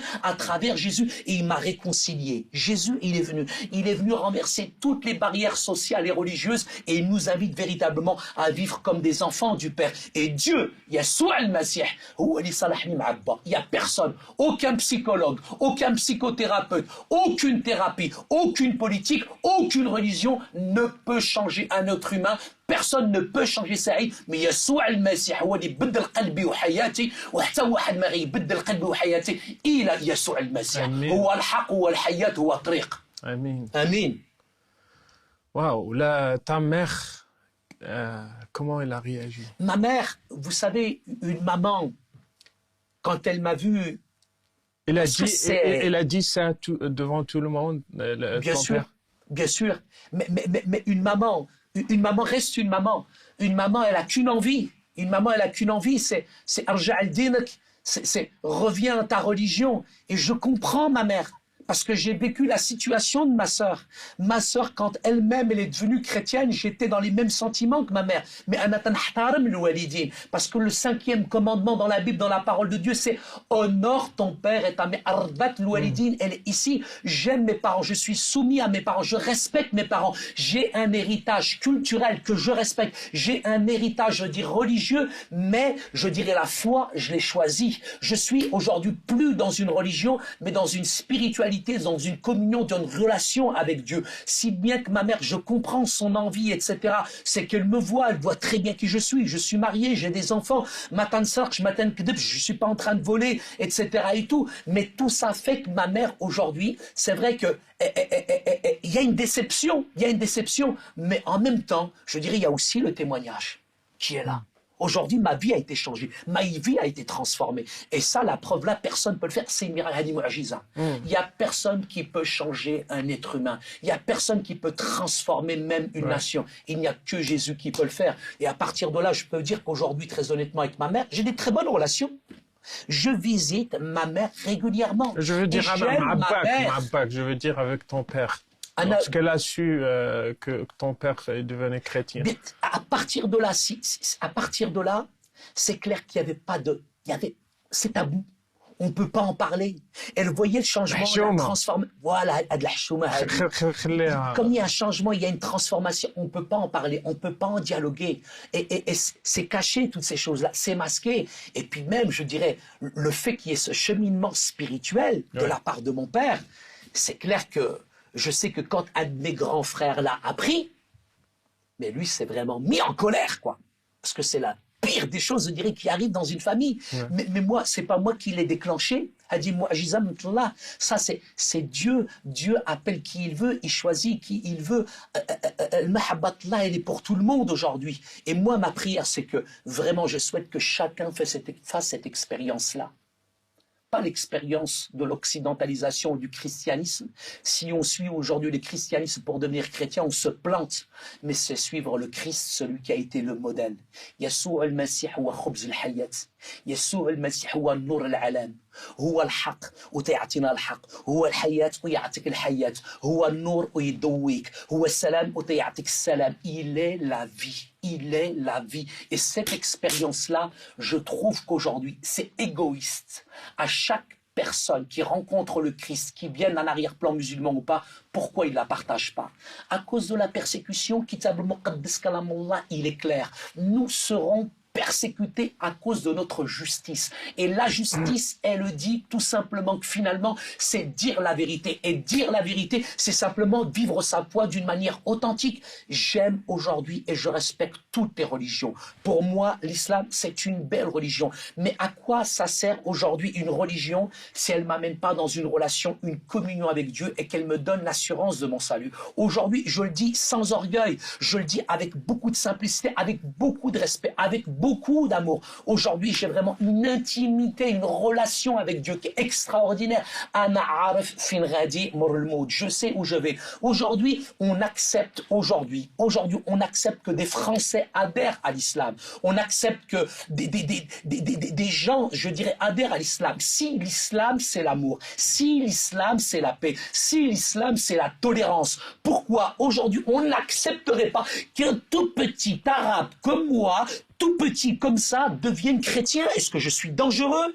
Pourquoi il n'y a pas cette réciprocité? Il faut que nos frères, nos amis musulmans acceptent aujourd'hui qu'il y ait une véritable réforme aujourd'hui dans l'islam pour accepter aujourd'hui qu'on fasse aussi ce cheminement spirituel. Je ne suis pas en rupture avec mon groupe d'appartenance, ma culture. Je n'ai pas trahi mon pays pour une tranche de jambon. Je mange toujours du couscous avec mes 3 doigts. Ma culture, elle est là et je suis fier de ma culture. Mais en même temps, ce cheminement spirituel est important. Il faut accepter aujourd'hui que des personnes venant d'un arrière-plan arabo-musulman peut-être soient agnostiques, soit peut-être athées. Et il faut accepter aussi que quelqu'un qui vient d'un arrière-plan arabo-musulman, avec toute la culture arabo-musulmane, choisisse une nouvelle forme de spiritualité. Et cette spiritualité-là, franchement, pour moi, je crois qu'il y en a beaucoup qui l'expérimentent, mais on a peur de le dire. On a peur de le dire. On accepte le chemin inverse, mais l'autre dans l'inverse, on l'accepte pas. Saïd, pourquoi on a... chez nous, on voit la conversion, se convertir au christianisme, c'est comme un synonyme de la trahison. Parce que pour moi, c'est clair, il y a quand même des textes coraniques qui affirment bien qu'un musulman ne peut pas changer de religion. Aujourd'hui, juste avoir une critique enfin tout ce qu'on appelle la critique historico-critique, un petit peu des textes, etc., c'est presque être un kafir, c'est être, oh là là, on va te menacer de fitna, comment tu oses faire ça, etc. et tout. Je pense qu'il y a un message aujourd'hui qu'il faut contextualiser. Ça, c'est important. Et je pense qu'il y a de grands théologiens aujourd'hui musulmans dans le monde qui sont prêts, je dirais, à faire une certaine réforme aussi. Au jour d'aujourd'hui, il est intéressant de voir que ce sont non seulement des centaines, mais des milliers de musulmans qui se convertissent. Pourquoi? Excusez-moi, mais je suis fatigué avec certains personnes qui sont malhonnêtes, des détracteurs, qui vous disent « Ouais, mais Hadar, il s'est converti pour des papiers, il s'est converti pour de l'argent, mais celui-là, il n'a jamais été musulman. » Mais tous ces gens-là, ils n'osent pas s'avouer une vérité. Ils n'osent pas s'avouer c'est une vérité. C'est que finalement, ça les blesse, ça les heurte, ça les dérange aujourd'hui, oui, qu'il y ait des musulmans qui deviennent chrétiens. On est très fiers et on met en exergue quand un Français devient un musulman, tout le monde applaudit des deux mains. Mais il faut aussi accepter qu'un musulman puisse faire le cheminement spirituel inverse en découvrant Yeshua al-Messie, la personne de Jésus. Je dirais même dans le soufisme, même dans certains courants de l'islam, on reconnaît cette personne de Jésus. Et la personne de Jésus, pour moi, elle n'est pas liée, elle n'est pas enfermée dans une boîte, dans une religion. Jésus, c'est un sémite, c'est un oriental, il appartient à tout le monde. Et je pense qu'aujourd'hui, les temps sont mûrs pour qu'il y ait de véritables réformes et qu'on accepte non seulement de la part des grands ulémas, des grands responsables religieux dans le monde, etc. et tout. Là, je fais référence au wahhabisme d'Arabie Saoudite ou alors je dirais à la grande école El-Azhar d'Égypte où moi-même d'ailleurs j'ai invité, frère Rachid, le professeur je dirais, d'islam, de cette faculté de théologie d'El-Azhar, Mohamed El-Shahat El-Gendi. Et dernièrement, j'ai invité 2 orateurs très importants, parce que vous savez, je travaille beaucoup dans le dialogue interreligieux. Pour moi, c'est important de dialoguer. Dialoguer aussi avec mes frères et mes amis musulmans, c'est un dialogue engagé, une conversation engagée dans le sens où je ne dis pas là maintenant dans ce dialogue que tout est beau, tout est rose, mais justement, je me mets d'accord dans ce dialogue sur les choses sur lesquelles on ne sera jamais d'accord. À partir de là, on se met d'accord. C'est ça le vrai dialogue. C'est parler avec nos différences sans nier qu'il y a des choses avec lesquelles on ne sera jamais d'accord. Et à partir de là, finalement, on peut faire un chemin, je dirais, ensemble. On va peut-être évoluer, et moi je suis optimiste, parce que je pense que vraiment, il y a aujourd'hui dans le monde, vraiment une réforme, un courant de pensée, un changement qui se fait, et de plus en plus de musulmans se convertissent, non pas pour des papiers, non pas pour une blonde aux yeux bleus, non pas pour de l'argent, parce que Yeshua al-Masih, il est la vie, et qui nous donne véritablement cette liberté, cette communion avec lui. On a dit sur un journal marocain, Express, Oui, on a écrit un article sur toi, oui, j'étais fier, j'étais content. Saïd Oujibou, qui a vendu sa religion, qui était acheté par de l'argent, et c'est tout. Comment tu peux répondre à ces accusations? Je dirais à ce monsieur, tout d'abord, que je lui pardonne, et que je l'aime, et que je prie pour lui, que je le bénis. Si cet homme avait expérimenté Jésus, seul un sourire de Jésus peut éclairer toute sa vie. S'il savait qui était Jésus, il n'aurait jamais osé parler comme ça de Jésus, parce que Jésus, il a une grande place dans le Coran. On le respecte aussi. Et ce que je veux dire, c'est qu'aujourd'hui, on pense que moi, j'ai été acheté avec de l'argent, mais avec l'argent, tu peux acheter des médicaments, mais pas la santé. La santé, avec de l'argent, on peut acheter un lit, mais tu n'auras jamais le repos. Mais le seul repos que j'ai trouvé, c'est en Jésus-Christ. Avec l'argent, tu peux aller dans la meilleure discothèque, tu peux fumer le meilleur joint, mais tu reviendras toujours à la réalité. Jésus, c'est plus que de l'argent. Yeshua al-Masih, il est la vie. Et ce que j'ai choisi, ça se paye pas, ça se monnaie pas, ça s'achète pas, ça s'accepte tout simplement dans la joie et par la foi. Jésus, il a dit, celui qui vient frapper à la porte, je lui ouvrirai la porte et je lui donnerai gratuitement de l'eau à boire. Le salut, il est gratuit. Chez nous, il s'achète pas, il se monnaie pas, on le mérite pas. Pourquoi on le mérite pas? Parce que tout simplement, il y a plus cette notion, je dirais, de bakshish en arrivant au ciel. Ça n'existe pas, ça, je dirais, dans le Christ. Avec Jésus, il n'y a pas du tout de séduction ou quoi que ce soit. Avec Jésus, nous sommes dans une dimension véritablement qui est complètement autre que celle que la religion nous présente aujourd'hui. Tes frères, vous êtes 11. Oui, on est une grande famille. Donc, tes frères et tes sœurs, les autres, à part Fatima. Oui, moi j'ai une trop bonne relation avec la plupart de mes frères et sœurs. Et effectivement, puisque à la conversion, comme nous sommes devenus chrétiens, le contexte, nous sommes en France. Donc, il y a certains membres de ma famille qui sont devenus beaucoup plus musulmans qu'avant, en fait. Avant, ils n'étaient pas vraiment musulmans. Et même dans mon entourage, mes amis. Mais quand finalement on se convertit, il y a l'effet inverse qui se crée. Finalement, ils deviennent même musulmans plus que musulmans. Ils redécouvrent finalement l'islam. Donc, ce qui fait qu'il y a une séparation. C'est clair, net. Il n'y a plus aucune relation avec certains membres de ma famille. Ça, c'est clair. Mais Kitab al-Muqaddas Kalamullah nous le dit. On va être persécuté. C'est une réalité. Je dirais, frère Rachid, la conversion, c'est pas Disneyland. On pense que devenir chrétien, tout est beau, tout est rose, etc. Mais même Yeshua al-Masih a été persécuté. Si on a persécuté Jésus, mais vous vous attendez à quoi? C'est clair qu'on est persécuté, mais la persécution, elle n'est pas simplement physique. Je préfère encore prendre un coup plutôt qu'on m'ignore pendant des années et des années. La pire des persécutions, vous savez, frère Rachid, elle est où? C'est où? Elle est en Occident. Elle est en France. Elle est dans l'Occident. La pire des persécutions, c'est la persécution de l'abondance, qui est insidieuse. Elle est sournoise. Elle vient et elle endort les chrétiens, parce qu'on est dans le matérialisme, on est dans le confort, on est dans la génération Nutella et McDonald's, où aujourd'hui vous avez des chrétiens qui sont de plus en plus enfermés dans des fauteuils en cuir, 3 couches de cuir, et cette persécution, je dirais, c'est celle de l'abondance qui nous endort. Mais quand on est réellement persécuté, Au contraire, ça nous réveille, ça nous stimule et on sait à qui on appartient aujourd'hui. Jésus nous dit, malheur à vous quand on dira du bien de vous. Il faut faire attention aussi. Maintenant, est-ce que ma vie, quand j'ai signé mon contrat avec Jésus, est-ce qu'elle est en conforme avec la réalité du message de l'Évangile? Parce que le message de l'Évangile, frère Rachid, c'est un message qui dérange. Si dans notre vie spirituelle, nous ne sommes pas, je dirais, le chrétien, il ressemble pas au monde. Le chrétien, il est à l'inverse du monde. Et aujourd'hui, dans certaines prises de position, je dirais, qu'elles soient politiques, sociales et culturelles, je dirais quand je me prononce sur des choix de vie, sur certaines problématiques aujourd'hui dans la société, c'est clair qu'on est persécuté. Je dirais, aujourd'hui, dans le monde dans lequel on vit, on sera automatiquement persécuté, mais si dans le contrat que nous avons signé avec le Christ, on n'est pas persécuté, je me pose vraiment des questions.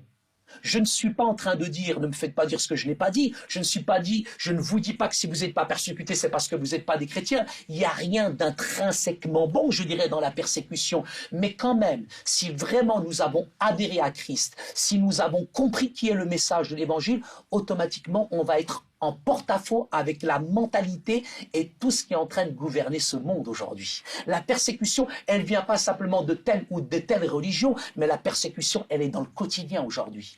Quelle est ma prise de position face aujourd'hui à certaines idéologies qui sont en train de proliférer dans le monde aujourd'hui?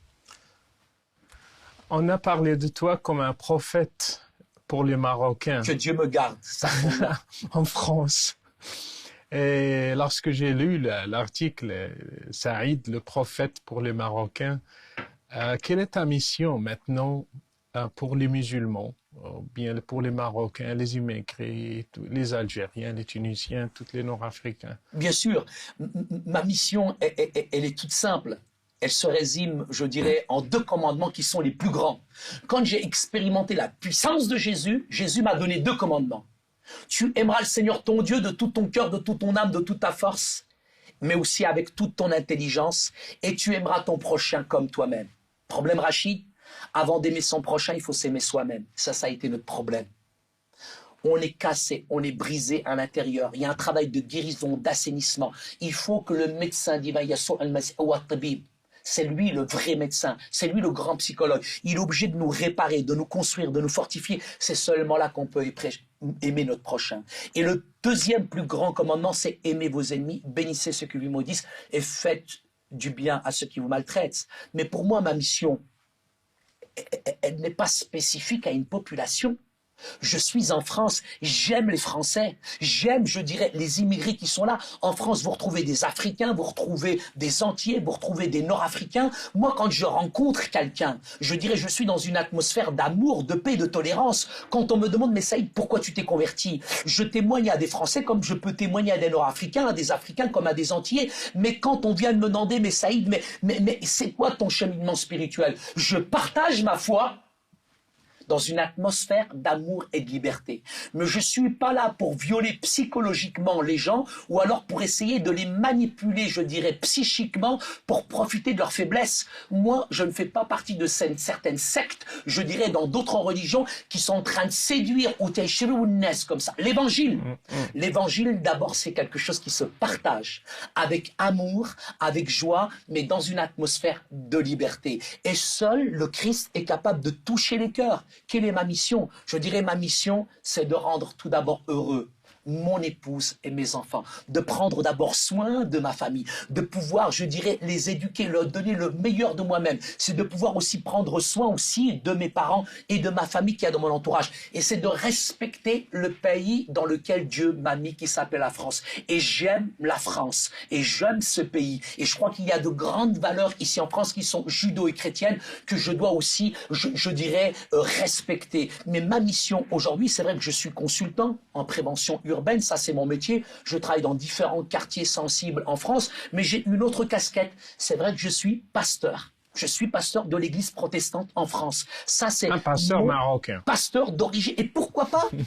Pourquoi pas qu'il y aurait aujourd'hui des pasteurs marocains, des théologiens aujourd'hui qui seraient d'origine nord-africaine et qui seraient chrétiens? J'ai envie de vous dire, cher Rachid, avant même que l'Afrique du Nord, je dirais, soit envahie par les vagues musulmanes, cette terre, Jdodi, comme on dit, Jdodi, mes ancêtres, Saint Augustin, Saint Tertullien, Saint Cyprien, tous ces gens-là, toute cette contrée, je dirais de l'Afrique du Nord, était chrétienne. J'ai envie de vous dire que j'ai retrouvé mes racines chrétiennes, pas simplement culturelles, mais j'ai surtout fait une expérience avec le Christ.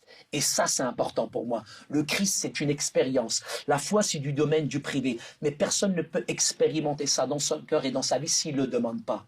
Mais pour moi, ce que je demande véritablement aux gens, ma mission, c'est de leur dire, si ton cœur est vide, si tu es fatigué, si tu es lassé, c'est facile qu'on dise, on catégorise, on communautarise, on dit ouais le christianisme ceci, cela, on met en exergue tous les défauts de l'Occident du christianisme, on pense que Jésus il est né à la Maison Blanche. Non, non. Avant d'écouter les critiques, les sarcasmes, tous les bruits négatifs, c'est de faire nos propres recherches. Si j'ai une épine ici dans la main, je ne vais pas la chercher dans le pied, il faut aller à la racine des choses. Et ce que je demande aux gens, c'est de commencer à faire attention à tout ce qu'ils entendent. Et tout ce qu'ils entendent n'est pas vérité. Tout ce qui est poudre aux yeux n'est pas vérité. Et ce qui est important pour moi, c'est que les gens recherchent la vérité, et la vérité, elle est dans le cœur. سعيد شكرا خويا شكرا خويا ربي يباركك سالينا البرنامج شكرا شكرا مشاهدين كنا مع شهادة رائعة للأخ سعيد أوجيبو ألتقي بكم في حلقة أخرى وإلى اللقاء